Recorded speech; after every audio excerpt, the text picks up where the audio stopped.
Okay, picture this. You sit down, you're ready to relax, and you open social media. You're like, hey, let me scroll for a bit. And you scroll around and you're looking at random people and random posts, and then you see this one post that is so cool. And you're like, hey, this is so cool. And you type in a message, very, very cool.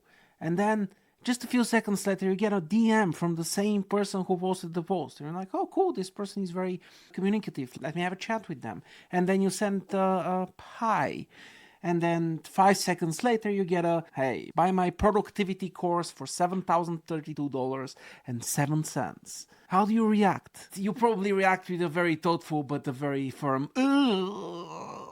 That's an actual quote that you write in chat. I don't know how you write it, but yeah, you get the point. So, this is the biggest problem when you're selling on social media. I'm going to elaborate a little bit on that and explain how to avoid that when you're trying to sell to your followers, because obviously we all want to make sales on social media, but at the same time the goal is to build a relationship first and then transition to sales when the other person trusts that you really want to help them, and not just try selling to everything that moves online, because that's obviously not going to work. Now, if you don't know who I am, my name is Jordan Parker. I run Creator Income and I help creators make more money. This is my fifth business and I've done this for a while, so I understand what I'm talking about.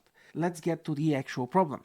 Let's say you're on social media, you have a bunch of people in your following, and most of those people, they don't care about you because you're just one of the many people they follow. So if we take all of your following, which is, so many different people, the majority of them they don't care, which is a problem because obviously you want to sell stuff, and to sell stuff you need people to sell it to. So what happens is that you have a small list of people who actually care about you, who you might potentially be able to sell to. And now the thing is, most of those people, they don't have the problem that you're solving. So whatever you're selling, people don't have that problem all the time. Even if you're selling bread, people don't want bread all the time. Sometimes they want something else to eat, and sometimes they're not hungry.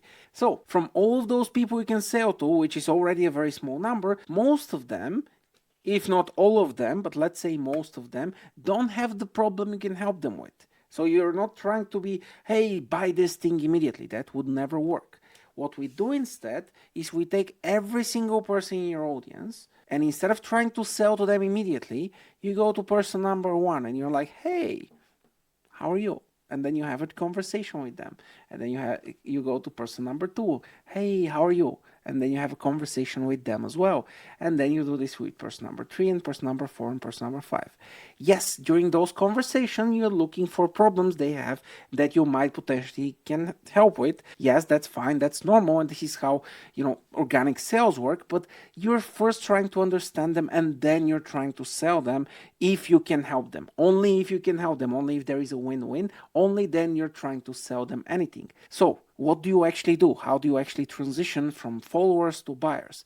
Step one is you message everyone who engages with your post. So you go through your likes and your comments and you message every single person. You start a conversation with them. The conversation doesn't want to sell immediately. The conversation starts with you meeting them and having a talk with them. Just normal people stuff like meeting someone at a party, saying hi, and actually understanding who they are and what they're doing.